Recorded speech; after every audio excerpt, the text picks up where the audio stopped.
De volta com o programa No Mundo do Trabalho, estamos conversando hoje com o professor Nicolas Theodoridis e estamos falando aqui sobre essa série, né? Isso já está virando uma série aí, né? Das publicações. Você começou, o lançamento do primeiro foi em 2013. Até aqui com você, fazendo o lançamento mesmo, dele. Uma honra, né?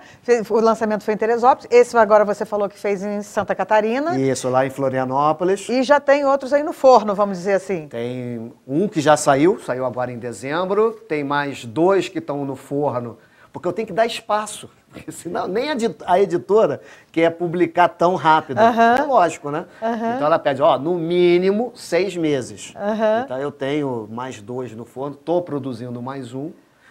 Mas esse livro, basicamente, ele me é especial porque ele é fruto de um trabalho acadêmico. Né? Não que os outros não me sejam especiais, mas o trabalho acadêmico, você faz um processo muito mais elaborado, né? Porque os outros livros, um foi psicografado, aquele primeiro, todo das mensagens na Casa Espírita, e os outros 3 são da série Ensaios Críticos, das publicações de jornais que eu dividi em módulos. Então, são os escritos de jornais que, embora com toda uma base, conforme eu expliquei do artigo passado sobre a microcefalia, o dessa semana é sobre propriedades celestes, porque os Estados Unidos estão querendo permitir que algumas empresas norte-americanas tenham prioridade de exploração frente a outras. E no tratado que foi feito no mundo, o espaço seria da humanidade. Mas estão por aí. Então, e esse aqui, a Arquitetura das Ideias, aqui ele vem contando, vamos dizer assim, né? A Baixa Idade Média, que tem como ápice as 800 e várias doutrinas sociais que perpassaram na Europa, efetuando uma análise comparatória entre as principais ideias que vicejaram no Espiritismo, confrontando com o positivismo, o evolucionismo e o socialismo científico. É um estudo muito profundo, hein?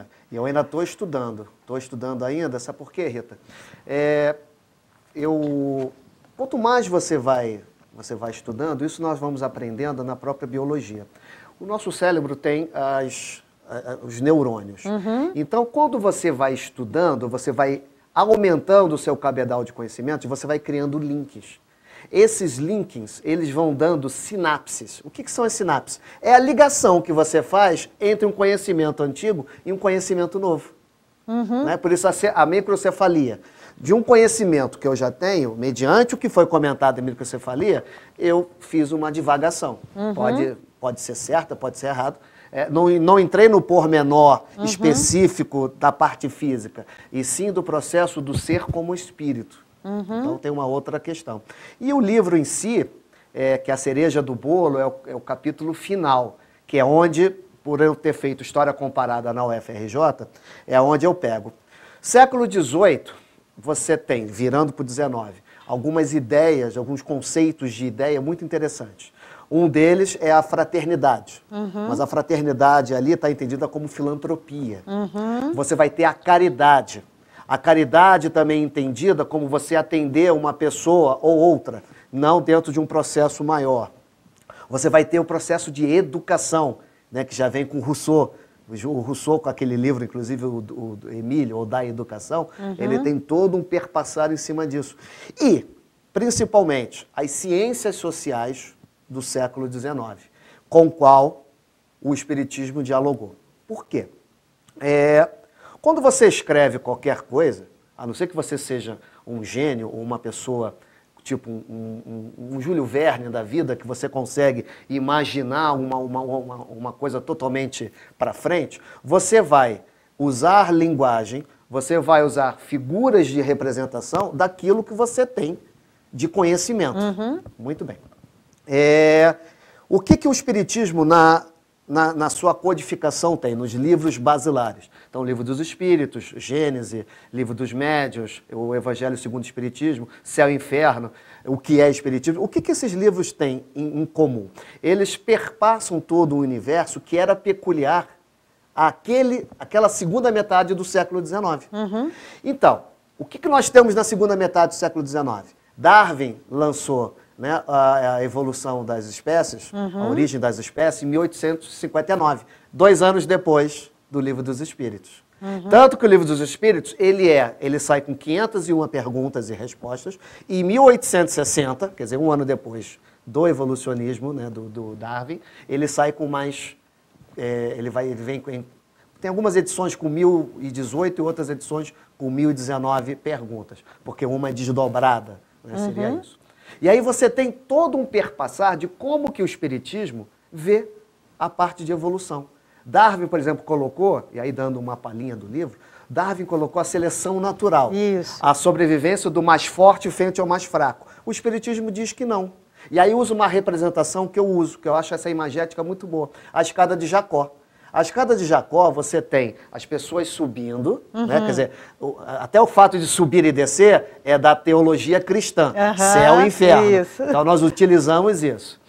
Então você tem a escada que está subindo e a pessoa que está no degrau acima tem a responsabilidade de dar a mão e puxar a pessoa que está no degrau abaixo. Por quê? Porque quanto mais conhecimento, quanto mais possibilidades, não só materiais, você tem a obrigação de ajudar o outro. Então não é por ser o mais forte, e sim por cooperação. Uma outra coisa, o positivismo. O Comte colocava que nós, no século XIX, obviamente, a sociedade europeia estava no ápice da civilização. Porque estavam desenvolvendo a tecnologia, você tem o cientificismo, isso extrapola para o darwinismo social, etc, etc, etc. E aí todo mundo maravilhado com as descobertas, o microscópio, daqui a pouco você tem o telefone, luz. Então, realmente era um mundo de descoberta, foi um período muito cheio, muito rico. Mas, para os espíritos, na codificação, eles dizem que não. A civilização ela não está baseada somente no processo material. Ela está associada com um princípio moral também. E, para isso, nós ainda estávamos no primeiro patamar de civilização. Por quê? Não fabricamos armas? Não fabricamos bombas? E isso continua até hoje. Então, esse é um processo porquê dos espíritos de comentar. E o darwinismo, o socialismo científico, mais conhecido depois da morte de Marx como marxismo. O que apregou? Marx não tem a questão dialética que ele utiliza de Hegel, entre quem manda e quem é mandado? E nisso ele fala, não, vamos ter o confronto. Muito bem. Só que esse confronto é externo. Sim. O que o espiritismo apregou é o inverso. É o confronto interno entre o eu real e o eu ideal. É você fazer o que é colocado, que é a reforma íntima. E sempre procurando ser uma pessoa melhor. Melhor. Isso que você falou, Rita, independente de religião. Meu pai, por exemplo, meu pai não tinha uma religião em si, como grego, ele era cristão ortodoxo, mas não ia à igreja, não tinha nenhuma... Mas ele é uma pessoa boníssima. Então, o fato de você promulgar eu sou isso, eu sou aquilo, isso é uma convencionalidade da sociedade. O que demonstra quem você é realmente é aquilo que você age, como você pratica, aquilo que você produz. Fantástico. E isso, então, essa reflexão você pode encontrar em vários livros do professor Nicolas, mas também aqui na Arquitetura das Ideias. Pessoal que está nos assistindo, como é que faz para adquirir o livro e os outros, esse e os outros também? Esse livro especificamente, ele foi publicado pela editora Paco. Então, quem quiser vai na internet, bota www.paco editora ou Paco Editorial, vai aparecer, bota o meu nome ou bota o nome do livro e ele vai vir.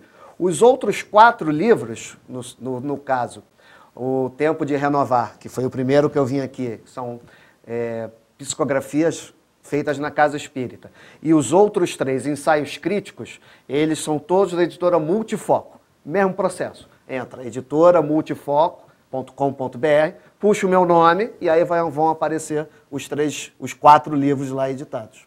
Ok, Nicolas, é sempre uma alegria quando você vem aqui, muito aprendizado. É muito bom passar isso para o nosso telespectador, o público que assiste o nosso programa, o público da TV Cidade. Então, mais uma vez, muito obrigada. Venha sempre. Já tem aí uma série de livros no forno. Perfeito. E eu faço questão de estar aqui divulgando para o nosso público. Eu agradeço, é sempre bom compartilhar. É por isso que eu faço questão de escrever, porque eu escrevo... É uma obrigação. Eu escrevo sem recebimento pecuniário, ou seja, eu não estou ganhando para aquilo, eu estou escrevendo por prazer. E quando você faz com prazer, as coisas saem bem feitas. Uma obrigação no sentido positivo da palavra. Sim. Né? É aquela questão de você transmitir algo que você tem para os outros, mesmo que o outro não pense com você, mas vai fazê-lo refletir. Refletir. Exatamente. Sem dúvida nenhuma. O programa do Mundo do Trabalho vai ficando por aqui. Agradece a sua audiência e a sua preferência, mas você não vai embora não. Você sabe que aqui na TV Cidade você tem a melhor programação. Agradecendo aí a toda a equipe da TV Cidade, Caio, Gabriel. Tenham uma boa semana. Fiquem com Deus.